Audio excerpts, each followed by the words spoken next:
Hello, Mama Halls here from hosstools.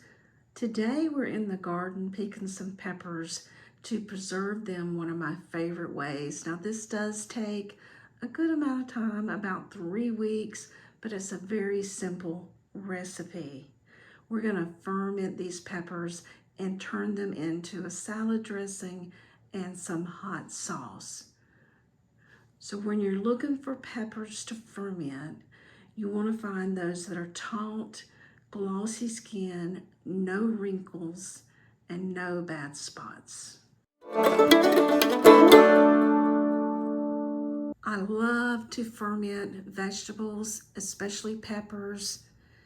There are just so many benefits to fermenting foods. What we're going to do here essentially is the beneficial bacteria is going to survive in the salt brine. The bad bacteria cannot survive.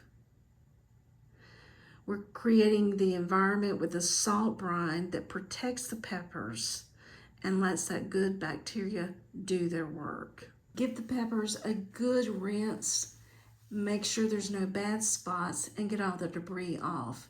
We're using a 1/2 gallon jar here. I'm adding 4 tablespoons of pickling salt. Next, we're going to rough chop our peppers. I'm leaving the seeds in the jalapeno peppers. I'm using a mixture of sweet and mild peppers here, just using what I have. This is just a personal preference. As you add these in the jar, you need to pack them down tightly. Just keep pressing and pressing to get as many in the jar as possible. This is really important to have them packed firmly. Next, I'm going to add some cloves of garlic. Once you have everything in your jar, then you will add your non-chlorinated water.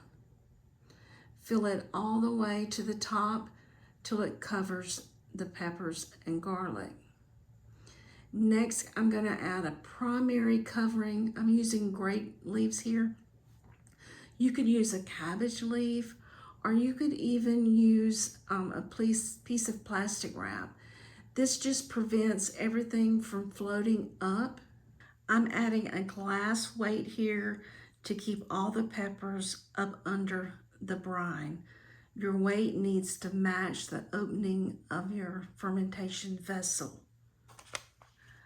I'm going to use a pickle pipe. This lets the air out, keeps the good air in.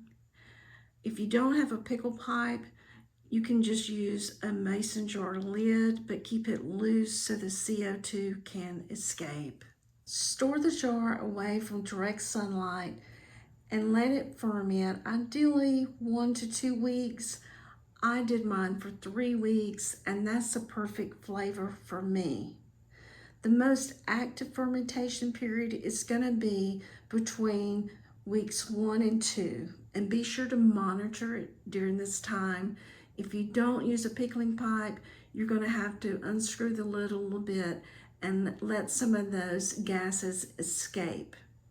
You may also want to sit it in a container so if it does overrun, you have something to catch those liquids. Feel free to ferment longer if you like. I've seen people actually ferment up to 6 months. Continuing to ferment the peppers will just develop a more flavorful sauce. After 3 weeks of fermenting, I removed the weight, and now I'm ready to make my hot sauce. Strain your peppers, but save that brine because we're going to use it later on making the hot sauce. After you've strained it, add it to a blender or food processor and blend it until it is smooth.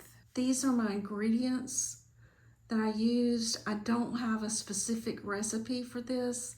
This is what I like to add for my hot sauce.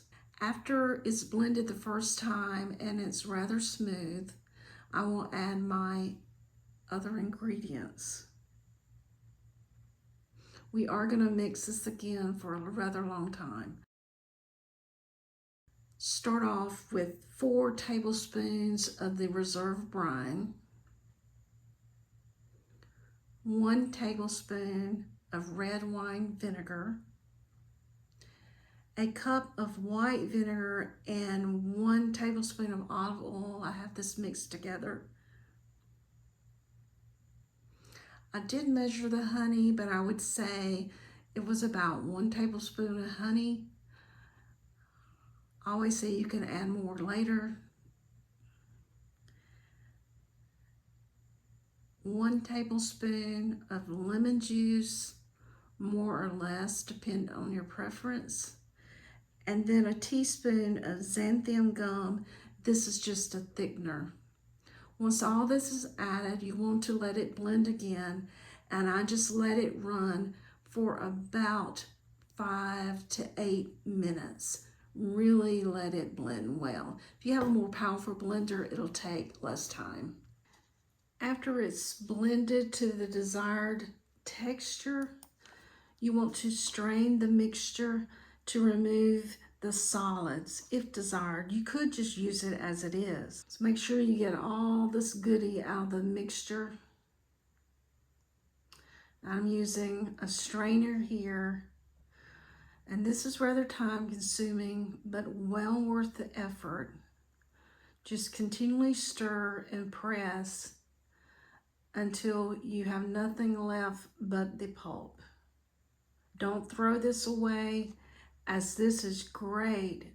Put in your dehydrator and made into a paste to add to some of your favorite dishes.